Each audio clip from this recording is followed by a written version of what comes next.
Desa Sungai Lutung terletak jauh dari keramaian kota, dikelilingi hutan lebat dan sungai berair keruh yang mengalir pelan seolah menyimpan rahasia.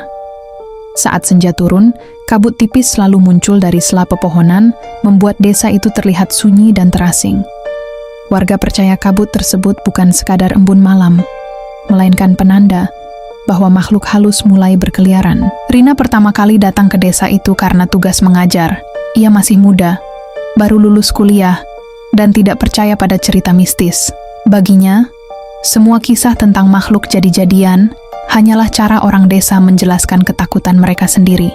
Namun sejak hari pertama, ada perasaan tidak nyaman yang sulit dijelaskan.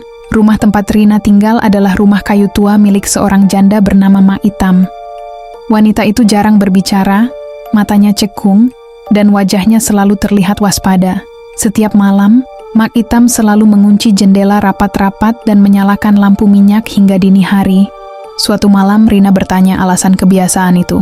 Mak Itam hanya menjawab singkat agar Rina tidak keluar rumah setelah maghrib dan tidak membuka jendela saat terdengar suara aneh dari luar. Suaranya datar, tetapi matanya menyiratkan ketakutan yang dalam. Malam-malam berikutnya, Rina mulai mendengar suara aneh. Suara seperti kepakan sayap bercampur dengusan halus, berputar-putar di atas atap. Kadang terdengar seperti tangisan bayi, kadang seperti perempuan tertawa lirih. Setiap kali suara itu muncul, Mak Itam akan berzikir pelan sambil menggenggam tasbihnya. Suatu pagi, desa digemparkan oleh kabar kematian seorang ibu hamil. Tubuhnya ditemukan pucat, perutnya kempis seolah isinya direnggut paksa. Tidak ada luka terbuka, tidak ada tanda perlawanan. Warga hanya saling berpandangan dengan wajah pucat. Rina mulai merasakan ketakutan yang nyata. Ia mencoba mencari penjelasan logis, tetapi tidak ada jawaban yang masuk akal. Saat ia bertanya pada seorang tetua desa, lelaki tua itu hanya berbisik bahwa Kuyang sedang berkeliaran. Menurut cerita, Kuyang adalah perempuan yang mempelajari ilmu hitam untuk awet muda dan kekuatan. Pada malam hari, kepalanya terlepas dari tubuhnya, usus dan organ dalam menggantung, terbang mengincar darah wanita melahirkan dan bayi. Mereka percaya Kuyang adalah sekutu iblis, terikat perjanjian yang tak bisa diputus. Rina menertawakan cerita itu di depan umum, tetapi di dalam hatinya mulai tumbuh rasa takut. Terlebih setelah ia mulai melihat bayangan aneh di luar jendela. Bayangan kepala dengan rambut panjang terurai, melayang perlahan di antara pepohonan. Suatu malam saat Mak Itam tertidur, Rina terbangun oleh suara tangisan bayi yang sangat dekat. Suara itu terdengar dari belakang rumah. Tanpa berpikir panjang, Rina membuka tirai jendela sedikit. Di bawah cahaya bulan, ia melihat sesuatu yang membuat tubuhnya membeku. Sebuah kepala perempuan melayang rendah, rambutnya panjang dan kusut, matanya merah menyala menatap lurus ke arahnya. Di bawah kepala itu, usus dan organ tubuh bergoyang mengikuti gerakan terbangnya. Rina menutup mulutnya agar tidak berteriak. Makhluk itu berhenti bergerak, seolah menyadari keberadaan Rina.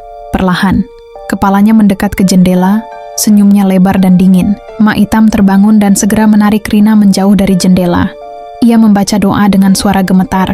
Di luar, suara kepakan semakin keras, disertai tawa lirih yang menusuk telinga. Keesokan harinya, Mak Itam akhirnya bercerita. Ia mengaku pernah hampir menjadi korban Kuyang saat masih muda. Sejak itu, ia bersumpah menjaga rumahnya dengan doa dan pantangan.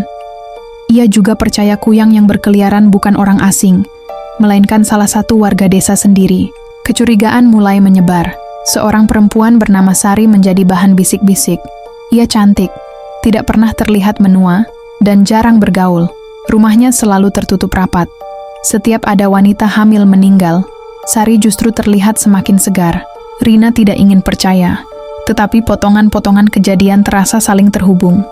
Suatu sore, ia melihat Sari membawa bungkusan kain hitam dari hutan. Dari dalamnya menetes cairan merah gelap. Malam itu, Rina nekat mengintip rumah Sari dari kejauhan. Ia melihat tubuh Sari tergeletak di lantai, tanpa kepala. Dari atap rumah, kepala itu melayang keluar. Ususnya terurai, terbang ke arah pemukiman. Rina berlari kembali ke rumah dengan napas terengah. Mak Itam sudah menunggunya dengan wajah pucat. Ia berkata bahwa Kuyang yang telah terikat iblis tidak bisa dihentikan dengan mudah. Hanya doa dan perlindungan yang bisa menahan sementara. Beberapa malam kemudian, Rina jatuh sakit. Tubuhnya lemas, perutnya terasa dingin, dan setiap malam ia bermimpi dikejar kepala terbang. Mak Itam yakin Rina telah diincar karena sering melihat dan mengetahui rahasia Kuyang. Pada puncak malam, suara kepakan kembali terdengar. Kali ini lebih dekat dari sebelumnya. Jendela bergetar, udara terasa dingin menusuk. Rina terbangun dan melihat bayangan kepala tepat di balik dinding kayu. Mak Itam membaca doa dengan keras, tetapi suara itu tertawa pelan. Perlahan, celah di dinding terbuka, dan mata merah itu menatap Rina dengan lapar. Bau anyir memenuhi ruangan. Dalam ketakutan, Rina memejamkan mata dan membaca doa semampunya. Ia merasakan angin dingin menyapu wajahnya, seolah sesuatu melintas sangat dekat. Saat fajar menyingsing, suara itu menghilang.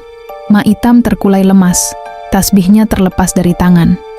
Rina selamat, tetapi tubuhnya masih gemetar. Keesokan harinya, rumah Sari ditemukan terbakar. Tidak ada jasad, tidak ada jejak. Warga percaya Kuyang itu telah pergi, mencari tempat baru untuk bersembunyi. Rina memutuskan meninggalkan desa itu. Saat mobilnya melaju menjauh, ia melihat kabut pagi menebal di belakang. Di antara kabut, sesaat ia melihat bayangan kepala melayang, menatapnya dengan senyum tipis. Sejak hari itu, Rina percaya bahwa Kuyang bukan sekadar cerita.